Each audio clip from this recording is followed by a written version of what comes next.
When we hear about the narratives surrounding the fan favorites, the Shanghai Dragons, most of the time you're talking about how bad this team is and how they're probably going to go 0-40, and there's lots of talk about how they're the some of the worst performance we've ever seen from a team, even looking at traditional sports. Now, I think that is fair criticism, that to kind of speak on behalf of Shanghai when it comes to their poor performances. But what you don't hear a lot of is how they can actually improve, and where there are positives, but where there's very glaring negatives that could be easily addressed, and made a little bit more, not necessarily positive to add fluff, but just to add a different spin onto things. Because I think Shanghai performing this badly helps nobody, and it's not good for anyone, especially when we look at the overall growth for the league. So let's look at some ways that Shanghai could improve. So when it comes to positive aspects of the Shanghai Dragons, even looking back to stage one, their DPS has always been a standout factor for this team. And Dia, obviously being the only remaining DPS player from the original kind of starting Chinese roster, has really been an anchor for this team. And now the coaching staff for Shanghai have given him free reign to kind of be the hero that Shanghai needs and take very aggressive duels, very aggressive flanking positions on, sniping heroes like Widowmaker and Hanzo. And they're really giving him complete carte blanche to just run around and make the plays that they know that he can make, because he is so mechanically gifted. A lot of people kind of forget the Dallas, or I'm sorry, not Dallas, Shanghai versus Seoul Dynasty match on Anubis, where Dia was having a consistent battle with Flutta for kind of Widowmaker supremacy, and it was a complete heavyweight bout where punches were being traded left and right. Now, yes, Dia has been the anchor, and he's been very, very good, especially within these two matches with Dallas and Los Angeles Valiant. But you can't really discredit Otto here. He's really kind of stepped up to be that kind of flex supportive DPS player that this team has needed as well. He comes in with an amazing Genji and shows up in a big way in their first match. And now he's kind of transitioning and showing off, some other flexibilities that he actually has. He actually has quite a deep hero pool that definitely accentuates Dia's playmaking potential, if obviously the map allows it. So the big thing that I think Shanghai is going to need to do to find a victory this stage, and to not fall victim to the 0-40 curse that a lot of people are worrying about, is giving their DPS room to really facilitate these big plays that need to happen. And the only way they're going to do that is if their tanks are playing the most optimal picks that I think are intended, which kind of leads me into my next point, where I think that the picks themselves, or the strategies that they're opting into, feel very predetermined and not very dynamic. It doesn't seem like there's a understanding of exactly what's going on just yet.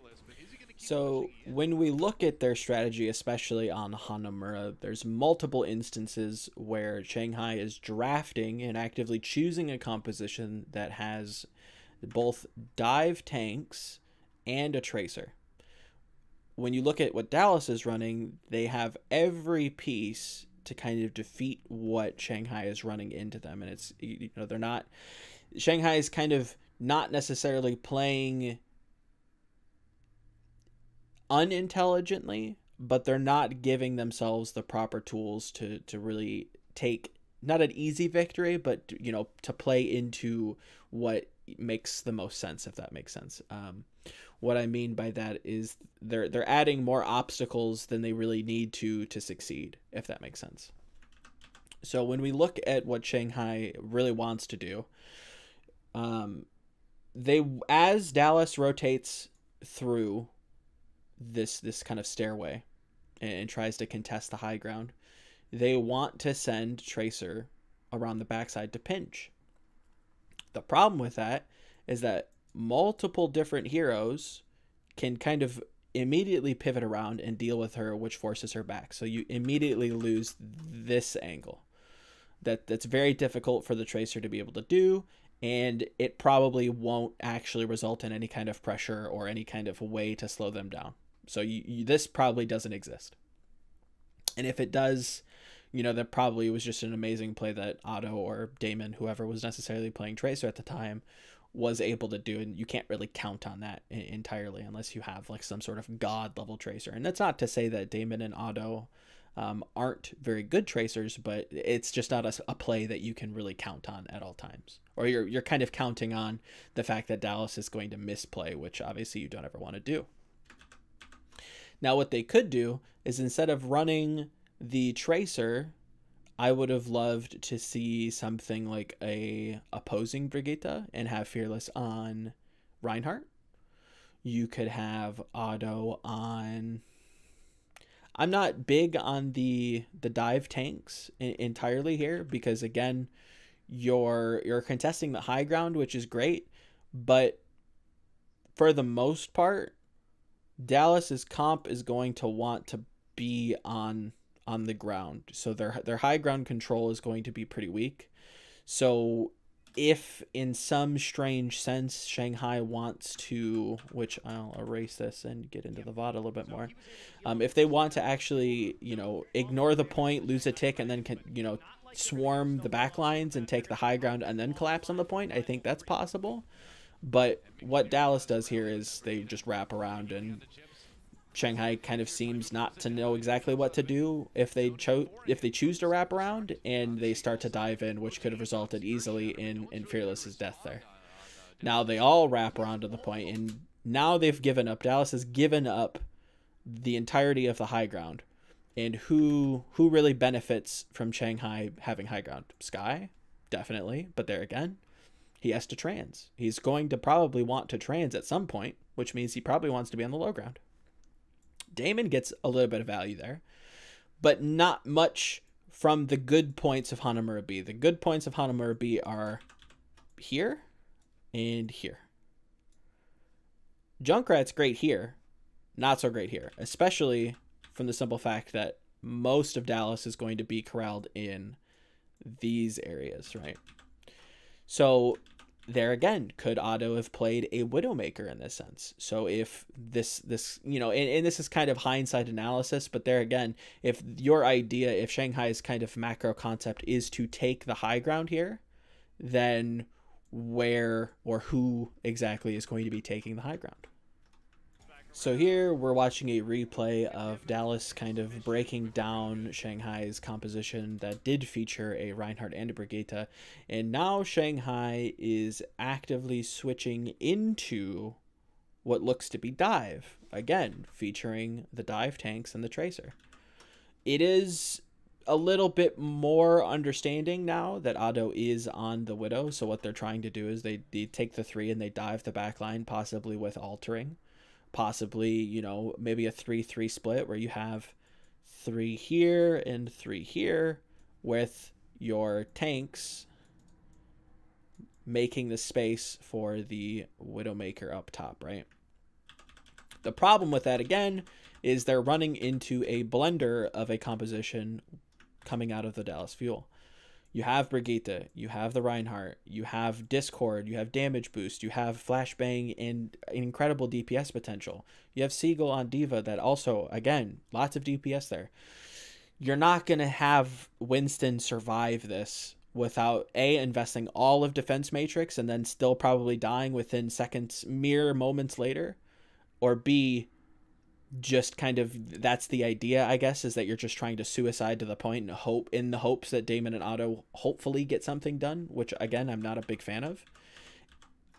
It seems like Shanghai is still not too sure, or it seems like the supporting staff for Shanghai, the coaching staff, the analysts, aren't exactly too sure what they want to do, and they're relying on very old picks, and they're relying on very comfort champions, or heroes, I should say, to allow them to kind of at least have a fighting chance. Because if you watch the rest of this whole match for Dallas Shanghai, especially on Hanamura, it's really not close by any stretch of the imagination.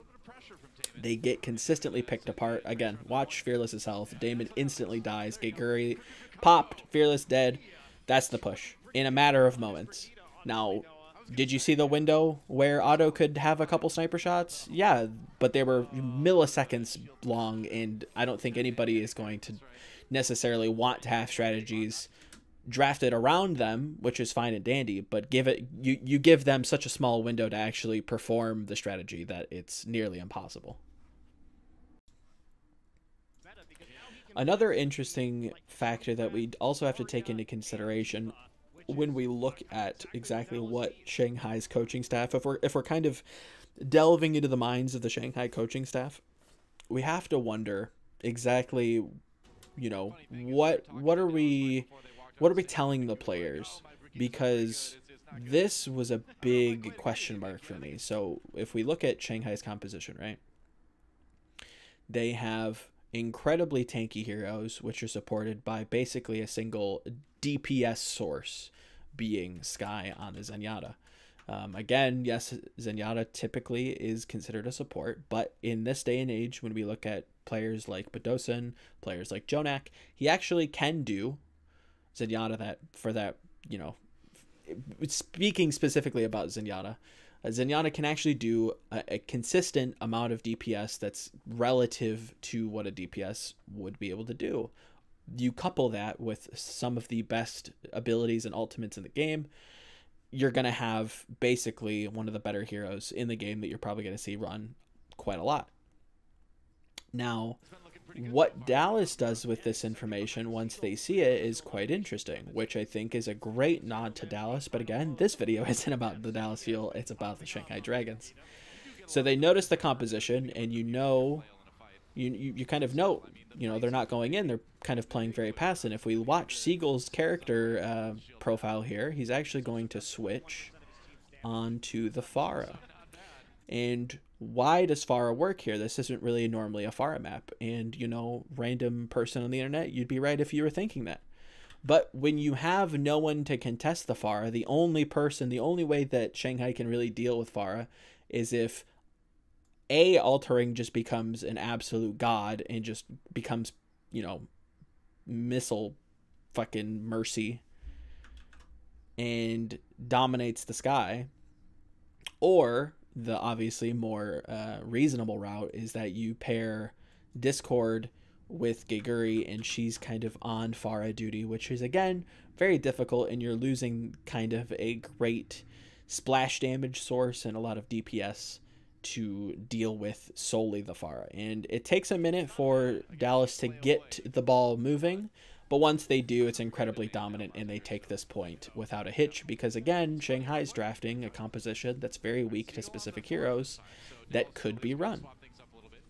The fact that you don't have a Widowmaker here, you don't have any kind of DPS source that's allowing this, you're kind of banking on the fact that Geguri and Sky are going to somehow just deal with this, which is very difficult. Because if Dallas, plays a little bit tighter and kind of moves more together, I think that they probably blow this point open much easier than what this actually was. But there again, once they actually get the ball moving, it's actually quite dominant when they do. Again, I'm not going to, belabor a dead horse here or beat a dead horse, but this is Shanghai actively choosing again to run dive tanks and tracer into basically what is going to be a blender, especially if OGE can hit the halt to interrupt Monkey's leap. If you can halt Winston's leap or slow down Diva's rocket boost, it's incredibly difficult to make the room that Dia and Damon need to actually get anything done. Shanghai was kind of ill prepared for this metagame, and it shows very drastically in week 1, and it's kind of painful.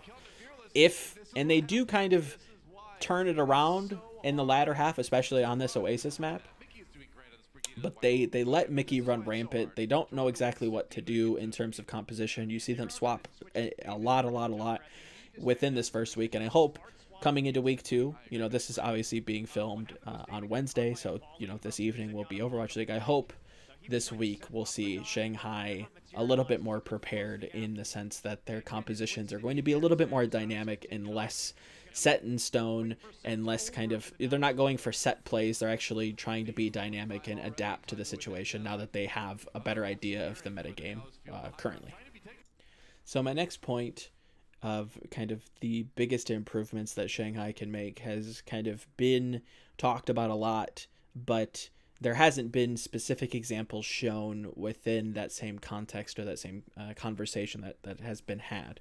And that biggest point has been the supports for Shanghai Dragons have been very odd in their decision making, very strange in their positioning, and it seems like their ultimates can be very again, it's a lot of just very individualistic decisions that they're making that are very questionable, which I think could be nipped in the butt quite a lot.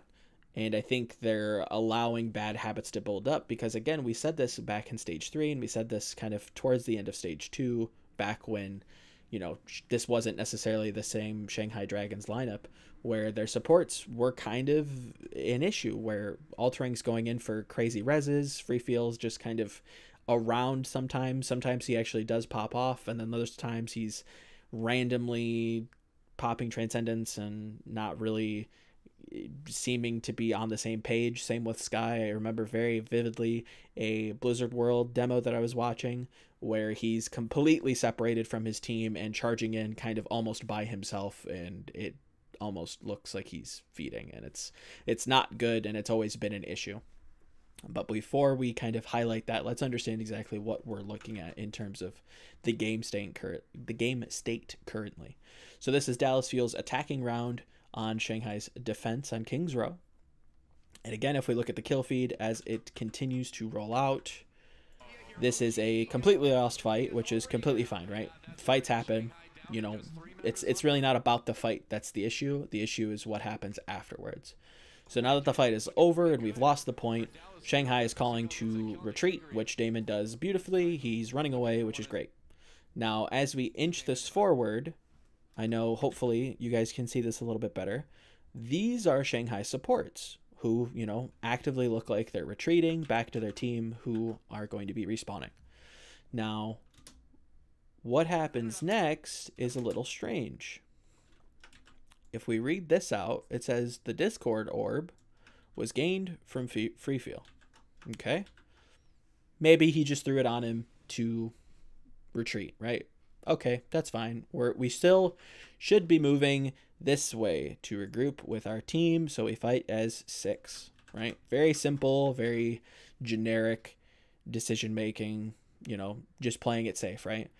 But what ends up happening is that Free Feel actually wants to take the duel with Taimu's Widow, which is, again, probably not a good choice and results with him staggering himself and kind of running into deaths that he doesn't need to do. Yes, he gets rezzed by altering, so he doesn't necessarily stagger himself, but now you're leading into the next fight without res.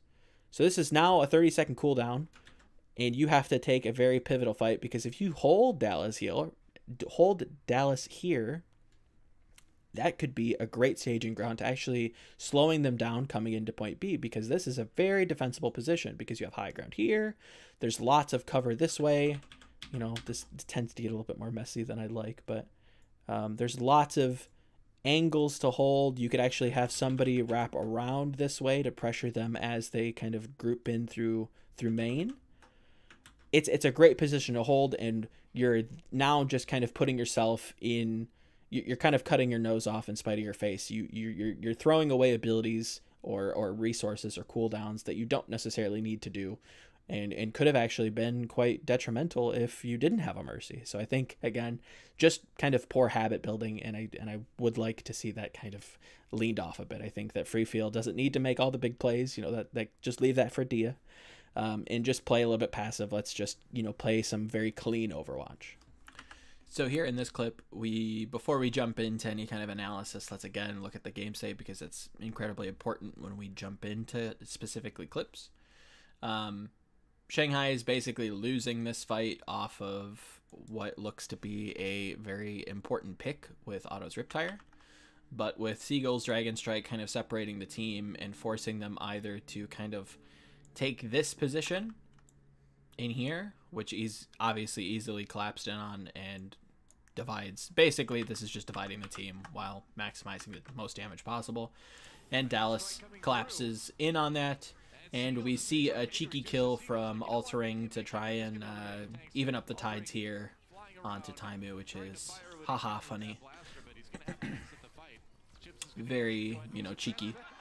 But what's interesting here is the play afterwards where he decides to res Freefeel, who died to OGE. Now, when you look at the positioning, you have to then question exactly why is Altering doing this? This doesn't make much sense because Chips, Mickey, OGE, and anyone else that could be respawning is going to have free reign into coming in here and doing a lot of work. With that being said, it kind of highlights the very aggressive and optimistic nature that Altering tends to have with his resurrections, and inversely highlights the fact that Shanghai either doesn't know how to resurrect properly, where you obviously need someone to cover the resurrect, whether that be a diva, maybe having Fearless positioned over here. Obviously he can't do that because he's running back. Having Freefeel, if this was another game state, come in and transcendence around the Mercy that's actually trying to res, which makes it a little bit easier for him. Obviously it can sustain him through it, which covers that. But we see time and time again, which there's a couple other clips that we'll get into, the fact that Altering dives in and goes for these reses, which don't result in anything, which, it doesn't really do much of anything. It just kind of staggers the fight again. Freefeel just immediately dies, and now they're taking a low number fight. So as we jump into this clip, it's not entirely too, context driven, but if we take a look at Altering here, he's just about to build his ultimate and he immediately uses it. Now, when you immediately use your ultimate, that probably means that your team should be engaging or you're trying to react to an offensive pressure. But for the most part, if we back this up just a little bit and we kind of time it up into the right kind of freeze frame, nobody's really taking that much damage. D is a little bit low, Fearless is kind of taking damage, and for the most part, Dallas is kind of still posturing for position. But Altering goes for the Valkyrie. Now that can mean one of two things in my eyes. It can either mean that someone is calling for an engage, and what ends up happening is there isn't much of an engage, or he's popping it to react to kind of how Seagull is positioning. I think that's a little bit too reactive, and I don't know that that's necessarily the case. But either way, I think it was just a big misplay and a poor use of that support ultimate in general, which again has been a big reason why Shanghai has kind of struggled, has been, so here when we look at this clip, we're going to be paying attention to Freefeel here and his kind of use of Transcendence, which it's not necessarily his fault or his issue, but it's more of a team-wide decision that's kind of just all disjointed. It doesn't feel like they're on the same page for the most part. So obviously Otto has been killed by the Riptire, and OGE takes this very aggressive position onto Freefeel, which at this point he's basically crossed the 50 and is kind of now playing on their side of the map, obviously Shanghai's side of the map because their attack, and he's encroaching on Freefeel, so Freefeel obviously feels very pressured and would love some peel. Now, something to note is that Gigori actually is going to be using her self-destruct to remech and also buy a little bit more time for the team to kind of regroup and for Otto to come back, which he's, slowly making his way over.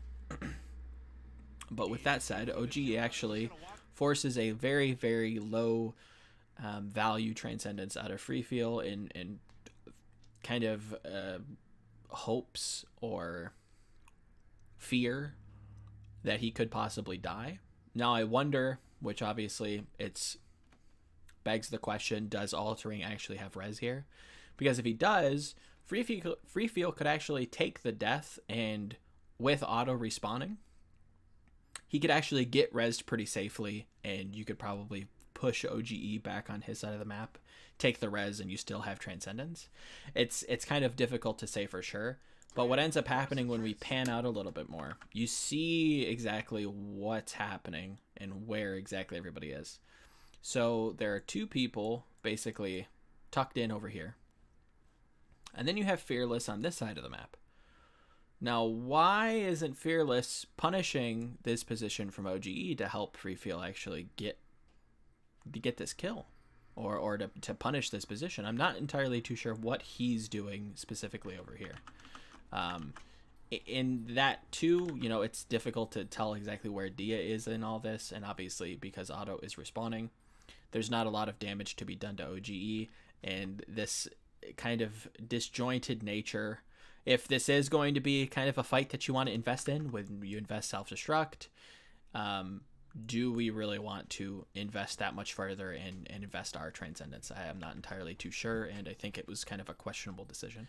This clip from Shanghai support line is a little bit more context driven, so we have to obviously look at the game state. OGE and Fearless are both using Primal Rage, or have both used it quite recently.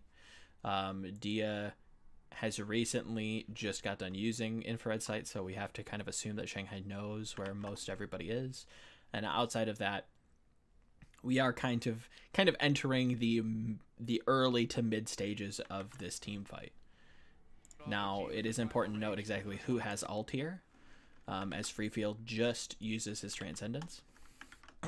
And when we look at that, right, we also have to take into consideration the time. Now, is 44 seconds or roughly 35 seconds or 30 seconds enough to recontest the cart to take a last fight with Transcendence? I do think so. So I'm not entirely too sure why he felt the need to use that ultimate in reaction to two of their kills. I don't think they were in fear of losing that fight at all. And I'm not sure why, you know, they're one up. Relatively, right? You could argue that, I don't think you can really argue the fact that him and Dia kind of both use, you know, Dia gets the pick and he uses ultimate roughly at the same time. So it felt more a reaction to the fact that Ado got a pick on Mickey, and they were trying to push the advantage, and it doesn't make a ton of sense for you to do that, especially when you have other ultimates to use. The fact that Fearless is Primal Raging, the fact that Giga still has Self-Destruct, and Ado will actually be getting Riptire fairly soon. When we look at first blood percentages and what that means in results to how often you tend to win a team fight, there is a very large correlation. When you do get this first pick, you tend to win most of your team fights. So again, it's a very, very low value ultimate out of Free Feel, which I think it's not. It is a mistake. It's not necessarily a drastic mistake, but it are these things that are separating the good teams from the great teams, right? If they were actually leading into this last fight with Transcendence, I don't think Taimu actually pops off. He probably has much more of a hard time actually finding these kills through Transcendence, and they actually could feasibly win this team fight and actually tie the series up. So I think it was actually quite a big deal that he used the Transcendence there, and again, the support ults, like I said, have been quite poor. So here again, we're going to kind of highlight the supports, and more importantly, Five King kind of not respecting where he is in terms of where his position is and where his team's position is, or his teammate's position is currently. So Dia goes for the bouncy high noon, Fate with the amazing bubble, it's great. Kareev and Custa both use their support ults here to kind of facilitate and engage, which is, you know, probably not a great idea. And what Shanghai do in response is, once the Transcendence is soon to deplete, Free Feel uses his to kind of counter engage and to kind of regain any lost ground that they may have lost, which is something you tend to see. But when the push was that poor from LA that they've basically used two ultimates for very little value, Begs the question, do you really even need Transcendence? Which, you know, it's an arguable use of Transcendence, which gets very little value here. Nobody's really in terms of danger, and the only person who actually dies is Dia due to a self-destruct. Now, note this position. This is the resable body here. Now, what ends up happening is that the support line for Shanghai drops back to get the res, and 5 King dies. What ends up happening is that because their support line drops back and their tanks don't necessarily drop back with them, or vice versa, you know, it's not necessarily the tank's fault, but it's not necessarily the support's fault. There's a very clear breakdown in communication. And again, if you look at what language the support line in this case is speaking and what language the main tanks are speaking, you can kind of paint your own picture of what's seemingly happening here. Is, you know, they're still struggling to find that kind of break that communication barrier that they've, you know, been having between, you know, the Chinese players and the Korean players. And this results in, again, a very low value Transcendence and another typical very optimistic resurrection attempt from 5 King that doesn't A, get covered by anything, and B, just ends up resulting in him kind of feeding another death. That's not necessarily a good thing. And that's, again, some very large points that Shanghai needs to cover to improve. Yes, are they improving? 100%. Since the Koreans have arrived, Shanghai has been on the mend in swaths, right? They've covered a lot of ground, but there are some very serious positions they need to kind of not necessarily fill, but they need to have a better understanding of what's going on if they do want to end the season, you know, with a win under their belt or multiple wins, because I think they have the potential to actually have multiple wins. I think that if they would have played a best of, you know, 35 against Dallas Fuel or a best of 99, they actually do win quite a few of those matches. Or if you play like a best of 5, you know, 5 times, they probably win at least a couple of those. Now, their other kind of opponent that they could actually take a fairly decent game against would probably going to be the Florida Mayhem, if not possibly the Boston Uprising in a very stretch sense. Boston has not looked very good. They, again, you know, Boston too has looked very shaky when it comes to this new meta, so it's going to be a bit of a reach for that one. But again, if Shanghai is going to upset anybody, it is going to be an upset that nobody is predicting. So I think that Boston and, again, Florida probably being the 3rd worst team in the league, that, again, you know, big theme here, nobody's really got a great read on the meta.